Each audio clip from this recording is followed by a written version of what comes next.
There's a stretch of water that even the most experienced explorers fear.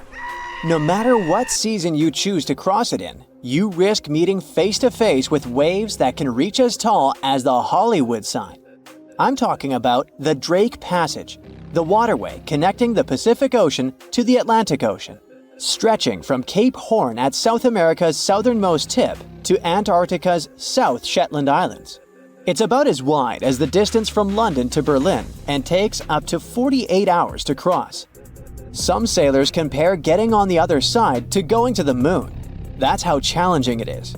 Even the man who discovered it, Sir Francis Drake, never sailed these waters because they seemed too dangerous to him and opted for a calmer, although longer, Strait of Magellan. The passage took the lives of around 20,000 sailors and over 800 ships. Tourists who want to see Antarctica cross the Drake Passage on a regular basis, although it's still often called the world's most terrifying ocean crossing. The Antarctic Peninsula, where travelers go, isn't really part of Antarctica itself. It sticks out and points towards South America like two fingers almost touching it. The water gets squeezed between these two land masses, making strong ocean currents. The passage is part of the Antarctic Circumpolar Current, the largest ocean current on Earth. The water rushes through the passage at a speed between 95 and 150 million cubic meters per second, which makes it rougher. And then there are winds that usually blow from west to east and are very strong between 40 and 60 degrees latitude. That's why those areas are called the Roaring 40s, Furious 50s, and Screaming 60s. Land slows down winds, which is why storms hitting Ireland and the UK get weaker as they move east. But Drake's latitude is the only place where winds can blow all around the Earth without being stopped by land. So they keep getting faster. These strong winds turn into huge waves that can hit ships really hard, normally around 13 to 16 feet tall. They're much higher than waves in the Atlantic. Drake Passage also has underwater mountains that you can't see. The huge current squeezes through this narrow passage and causes waves to crash against these mountains underwater. These internal waves create whirls that bring cold water up from the deep ocean. So it's not just rough on the surface, the water is wild all the way down. The first sailor managed to sail around Cape Horn and through the Drake Passage in 1616. It was a Dutch navigator, Willem Schouten, in 1616. But the most famous attempt to cross it was undertaken by Sir Ernest Henry Shackleton on his ship named Endurance. He and 27 of his men set off from South Georgia, aiming to reach Vassal Bay in Antarctica. But things didn't go as planned. On January 19, 1915, their ship got stuck in the ice. And by October, it began to sink. They camped on floating ice for 2 months before sailing lifeboats to a remote, icy place called Elephant Island. Shackleton and 5 men made a risky journey to South Georgia to get help. It took them 15 days to cross Drake Passage with hurricane winds. Finally, they arrived safely and organized a rescue for the rest of their crew. Scientists found the shipwreck of Endurance only in 2022, 10,000 feet below the water. In December of 2019, 6 fearless athletes decided to cross the Drake Passage by rowing a boat for the first time in history. It took them 12 days of non-stop rowing with a 90-minute rotation of rowers. They managed to do it, and it was probably the hardest possible way to cross the passage. The athletes mentioned it was cold, wet, and dirty, and the waves hit them like walls. The weather in the Drake Passage changes a lot, but ship captains can always see it coming and change their path. They will move the departure time to have a safety margin and not to get stuck in the middle of the passage in the worst possible conditions. Sometimes, the journey will be smooth and calm, and they call it Drake Lake. Other times, people on the ship will feel rough waves, which is called Drake Shake. Some experienced captains who often cross the passage say that the Drake Lake effect happens once in every 10 crossings, and they see the Drake Shake once or twice in every 10 journeys. A schooner or a kayak will probably not survive the journey among giant waves, but modest vessels and cruise ships have sturdy hulls and advanced stabilizing mechanisms. So, the journey isn't that dangerous anymore. But still, it's quite an adventure, especially if you're seasick. If you don't feel like risking it but want to travel from the Pacific Ocean to the Atlantic Ocean by water the fast way, the Panama Canal is waiting for you. People first started thinking about making a water path across Panama in the 16th century. Back then, a Spanish explorer found out that only a thin piece of land separated the two oceans. But it seemed impossible to build it because of the mountains and thick jungle, so the idea had to wait a couple of centuries. Finally, in 1880, France, led by the man who built the Suez Canal in Egypt, tried to make the canal. But the people who started the construction soon found out it was much harder than it looked on a map. The land in Panama was one of the toughest and most dangerous places to dig a big waterway. Workers had to literally move huge mountains in a jungle full of snakes, where it was really hot and rainy. During the wet season, heavy rain turned rivers into wild rapids and soaked the workers. Sometimes, they didn't see the sun for 2 weeks, and their clothes stayed wet all the time. Big rocks were falling, and tiny mosquitoes that carried malaria made people very sick. And then, an earthquake happened on top of everything. They were losing thousands of people. That's why France decided to abandon the project after 7 years. Then, the United States bought the French assets in the Canal Zone and finished it by 1914. It cost the US around $375 million. The 50-mile-long passage of water saves ships traveling between New York and San Francisco 7,872 miles. Around 14,000 ships use it every year and pay around $1.8 million in tolls. So it looks like it all paid off. Another challenging waterway in this part of the world is the Amazon River. It's around 4,300 miles long and flows through 3 countries with over 30 million people living in its basin. But there isn't a single bridge across it. The river has many marshes and soft soils, so engineers would need to build very long bridges and very deep foundations, which costs a lot of money. Building bridges over deep water is tough, but in other places in the world, engineers can use things like floating platforms to help. The river's path and water levels change a lot during the year. During the dry season from June to November, the river is usually 2 to 6 miles wide. But in the wet season from December to April, the river can become as wide as 30 miles. And the water level can rise by 50 feet. That's why they can't build floating bridges or pontoons. The riverbanks are made of soft dirt that moves and erodes with the seasons, and it makes things even harder. It would have to be an absolutely unique project to overcome all these challenges. Luckily, there's no pressing need for a bridge across the Amazon right now. The river mostly goes through areas that are sparsely populated, so there aren't so many major roads to be connected by bridges. In some regions of the Pacific Ocean, ships sink very easily, which is why it is feared by many sailors. Although there are many routes in that area, there are some that few dare to risk because crossing them can mean facing extremely dangerous forces of nature. If you need to travel from Asia to America by ship, the most obvious route would be the shortest and quickest. That is, a nearly straight line under the North Pacific Ocean. But instead, it might be better to avoid crossing this place and opt for longer and more expensive, but much safer routes. There is not one, but several reasons. The Pacific is home to some of the most dangerous waters in the world. When we open a world map, we usually see that the Pacific Ocean is kinda divided, which prevents us from realizing how big it is. But in reality, this giant covers almost a third of Earth's surface. It's about 10 times larger than the smallest ocean in the world, the Arctic Ocean.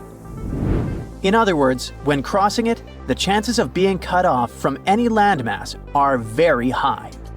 And in cases of emergencies, mechanical failures, or even storms, help might take days or even weeks to arrive. This significantly increases the risk of serious accidents, the possibility of cargo loss, and, in more serious cases, something even worse. Now, think about it. A ship journey from Santos, Brazil to Cape Town, South Africa covers a little more than 3,400 miles. To get from Callao, Peru to Shanghai, China, you need to travel around 10,000 miles. Another major problem that prevents sailors from crossing the Pacific is storm systems, whose name already indicates what they contain: unpredictable and therefore dangerous storms. In addition, near the equator, there is a chain of winds called trade winds that directly influence the climate in the tropical region and occasionally cause rain. Trade winds are strong and constant winds that act like a whirlwind that rotates without stopping.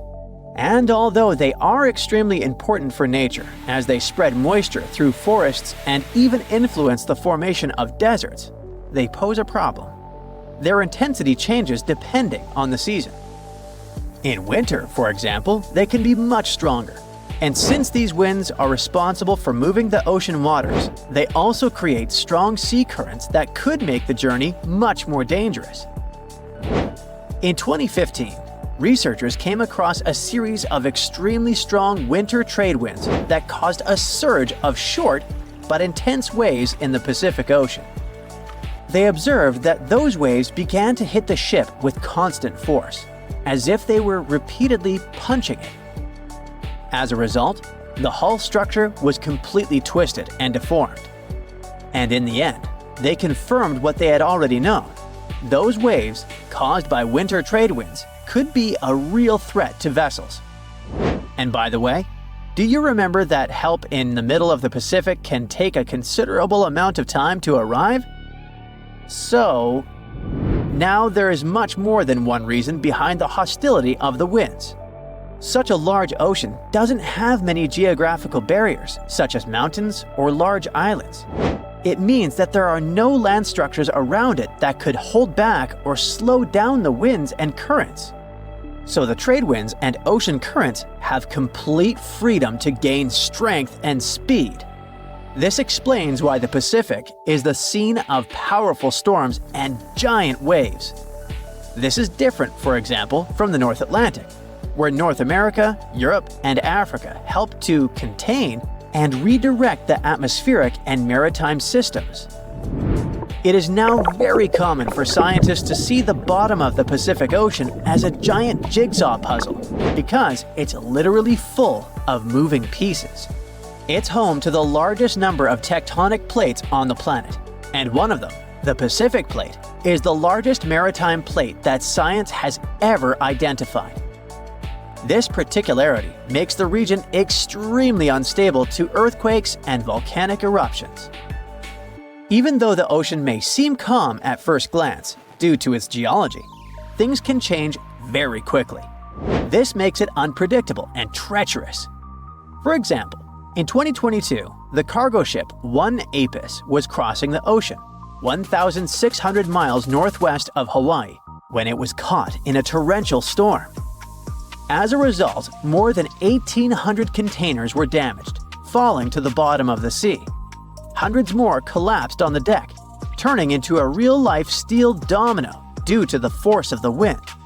The captain managed to steer the ship to Japan. The journey lasted about a week, and it was only when they got there that they understood the extent of the loss. But it wasn't just the One Apis. The following year, the ship Maersk Essen lost about 750 containers, while the Maersk Eindhoven lost more than 260. In both cases, the routes were bound for Asia. These three alone have already accounted for much more than the global annual average of containers lost at sea, which is about 1,382 per year. And the most curious thing is that these events happened in winter. Speaking of winter, it was in the winter of 2020 that the Pacific made history. Scientists recorded a 58-foot-high wave in the ocean, which is equivalent to the height of a 5 or even 6-story building. In general, a wave is considered giant or extreme when it's more than twice the height of the others around it. This one, however, was almost 3 times bigger than the rest. Now, it's important to remember that despite being rare and scary, These waves are not a tsunami, as they're caused by wind. Tsunamis, on the other hand, usually occur after underwater earthquakes or volcanic eruptions. Another big monster of the Pacific are typhoons, and the 2024 typhoon season confirmed this. One of the highlights was Hurricane Christy. It did not touch the crust, meaning it did not cause direct damage, but we cannot underestimate it. Christy reached Category 5 on the Saffir-Simpson scale, which is the maximum level. A hurricane of this degree is considered catastrophic, so it's no wonder that it was powerful enough to generate huge waves and extremely dangerous rip currents.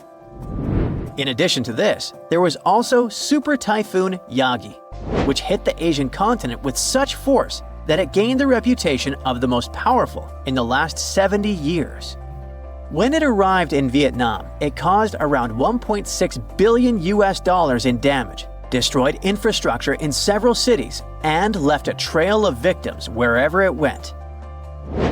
As if that weren't enough, the Pacific is also home to one of the most unstable regions on the planet, the famous Pacific Ring of Fire. It's a huge, crack-shaped area that's home to intense volcanic and seismic activity.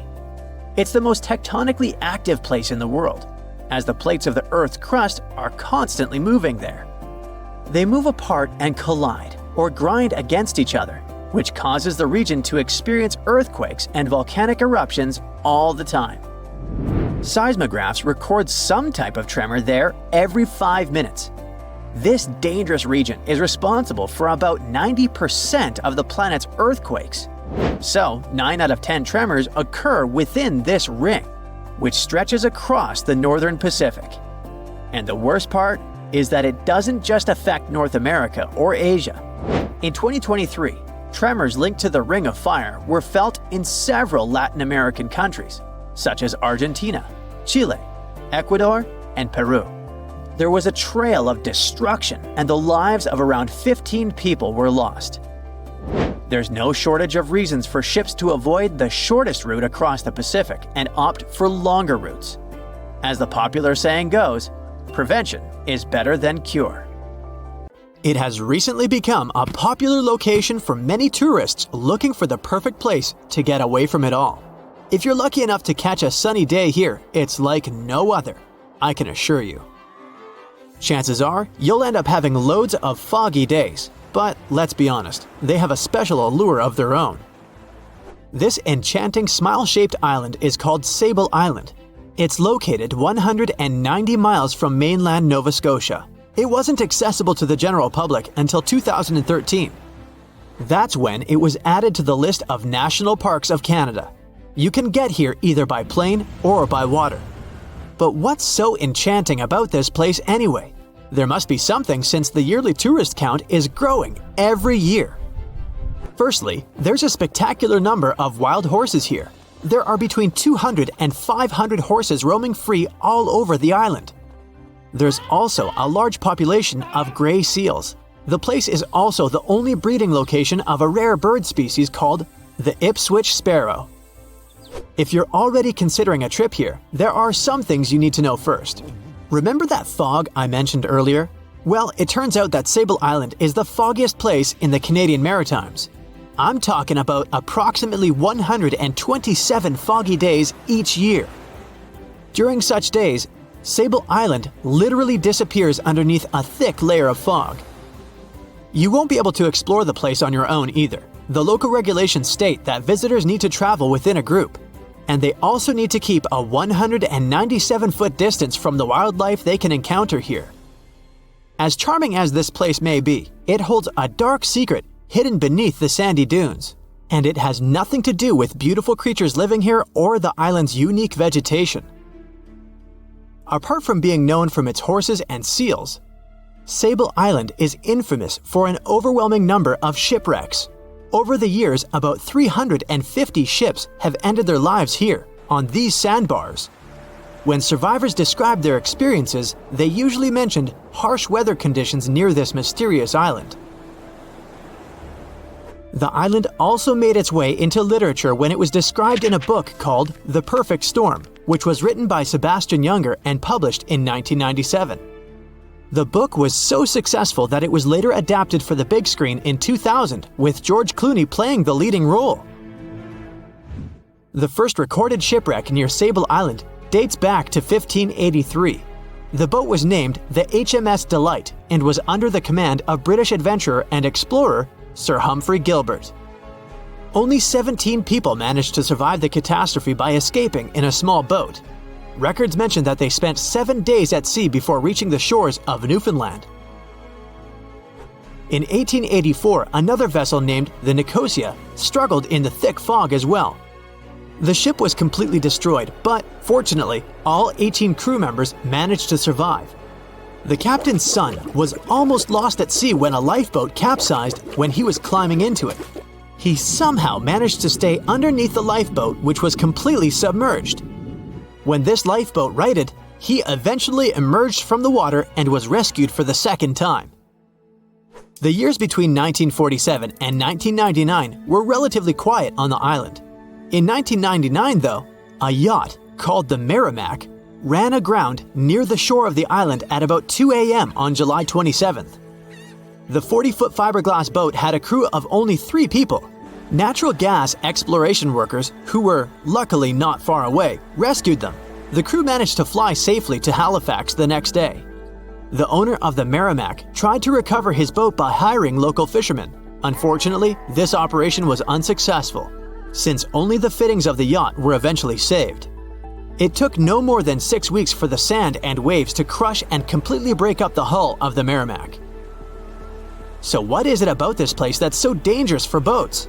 Does it have anything to do with the weather? Or maybe there's other forces at play? The explanation turns out to be a bit more complex, and it wasn't easy to figure out, at least not way back in the 1500s.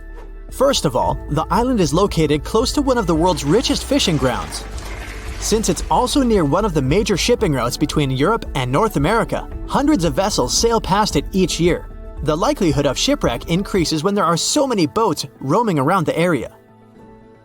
Sable Island is also in the way of most of the storms that move up the Atlantic coast of North America. It's no surprise that boats often get hurtled straight onto the shores of this island. The weather has a lot to do with it too. During the summer season, the warm air from the Gulf Stream creates a dense fog as it merges with the cool air by the Labrador Current that passes by the island. Other currents don't help the matter. Sable Island is next to the meeting point of 3 major ocean currents: the Gulf Stream, the Labrador Current, and the Belle Isle Current. Since the 1950s, radars and other modern navigation tools have been used on commercial vessels as well.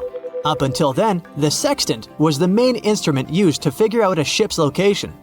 It doesn't mean that sextants weren't accurate, but this instrument couldn't work properly without a clear view of the sun or stars, which means it didn't help much in dense fog, such as the one surrounding Sable Island, or when it was cloudy. Often during bad weather, the captain of a ship navigated, relying on their experiences and intuition based on the ship's speed and direction. That's why most of the survivors in shipwrecks near Sable Island said that the captain had simply miscalculated the ship's position, crashing into Sable Island by accident. This dusty, sandy land is as unfriendly to ships as it is to trees. There's reportedly a single tree on the whole island, and it looks a lot more like a bush. It's actually a pine tree.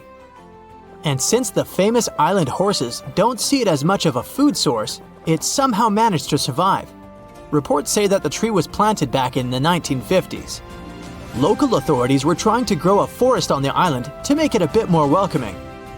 They've planted tens of thousands of trees over the years, more than 69,000 evergreens, 600 fruit trees, and about 55 pounds of pine seeds, along with other plants which could survive the conditions on the island. But they were no match for the extreme weather and sandy soil. Out of all those plants, just one pine tree is still alive. Thanks to its resistance, it has even become a symbol of Sable Island. Interestingly, for around 40 years, the island also had just one inhabitant. Can you imagine that? One person living on a remote island for so many decades? It's the story of a woman called Zoe Lucas. She chose to surround herself with the only residents on the island: the horses, the gray seals, and the many species of birds. An esteemed naturalist, she mentioned in an interview she gave back in 2017 that she was used to living on the island and that she never got lonely. To survive here, she had to put together an essentials kit. It included a notebook to take notes and a pair of binoculars to study the wildlife. You can safely assume she wasn't scared of the intimidating surroundings, since she decided to eventually call this place home. At first, Zoe wanted to set up camp on one end of the island, near some abandoned buildings. But eventually, she settled in a wooden house near a bunch of sand dunes. A Canadian institution called the Meteorological Service of Canada put together the simple construction back in the 1940s. Parks Canada operates the building these days. Zoe's work included gathering as much data on the local horse population as possible. It could help scientists better understand how they managed to adapt to the unfriendly environment. She also helped gather the debris that made it to the shore to help track pollution levels. Among all the rubbish that she collected, there was a refrigerator and a crate full of fresh peppers. Some other specialists eventually started working rotating shifts on Sable Island to offer the brave woman a little bit of company now and then. That's it for today. So hey, if you pacified your curiosity, then give the video a like and share it with your friends. Or if you want more, just click on these videos and stay on the bright side.